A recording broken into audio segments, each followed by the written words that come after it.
Hi friends, নতুন অ্যাক্টিভিটিতে সবাইকে আরও একবার জানাচ্ছি স্বাগতম। আশা করছি সবাই অনেক ভালো আছেন, সুস্থ আছেন। মাত্র 1 কাপ আটা দিই বেলা ছাড়া খুব সুন্দরভাবে তৈরি করা যায় রুটি বা পরোটা। তো দেখুন বন্ধুরা, এখানে আমি 1 কাপ আটা নিয়ে নিয়েছি। এর মধ্যে দিয়ে দিলাম 1 চিমটি পরিমাণ লবণ এবং লবণটাকে আটার সাথে আমি ভালোভাবে মিশিয়ে নিচ্ছি একটি হ্যান্ড হুইস্কের সাহায্যে।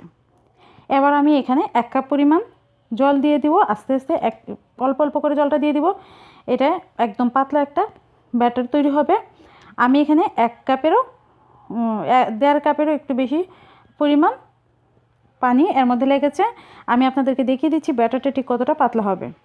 দেখুন, একদম এরকম একটা পাতলা ব্যাটার হবে, তাহলে কিন্তু রুটি বা পরোটাটা খুব সুন্দরভাবে ফুলে উঠবে। এবার এটাকে আমি একটা সাইডে রেখে দিব। আর চুলায় আমি দিয়ে দিলাম একটি ফ্রাই প্যান বসিয়ে, এর মধ্যে আমি অয়েল ব্রাশ করে নিচ্ছি। এখন অয়েলটা যখন গরম হয়ে গেছে, আমি এর মধ্যে একটি কাপ দিয়ে ব্যাটার নিয়ে নিলাম। এখন এটাকে চারপাশ দিয়ে আমি ছড়িয়ে দিচ্ছি। কিছুক্ষণের মধ্যে এটা আস্তে আস্তে বাবলস উঠতে শুরু করবে। এটা বানাতে খুব বেশি সময়ের প্রয়োজন পড়ে না। দেখুন, রুটিটা কিন্তু সিদ্ধ হয়ে গিয়েছে। এবার এটাকে আমি উল্টিয়ে দিব। আর সিদ্ধ হয়ে গেলে কিন্তু রুটিটা খুব সহজেই এটাকে উল্টিয়ে দিতে পারবেন। আর এইভাবে করে আমি এপাশ ওপাশ করে রুটিটাকে উল্টে পাল্টে ভেজে নিব। একদম একদম ব্রাউন একটা কালার করে আমি রুটিটাকে ভেজে নিব। আর দেখুন, রুটিটা খুব সুন্দরভাবে ফুলে উঠছে।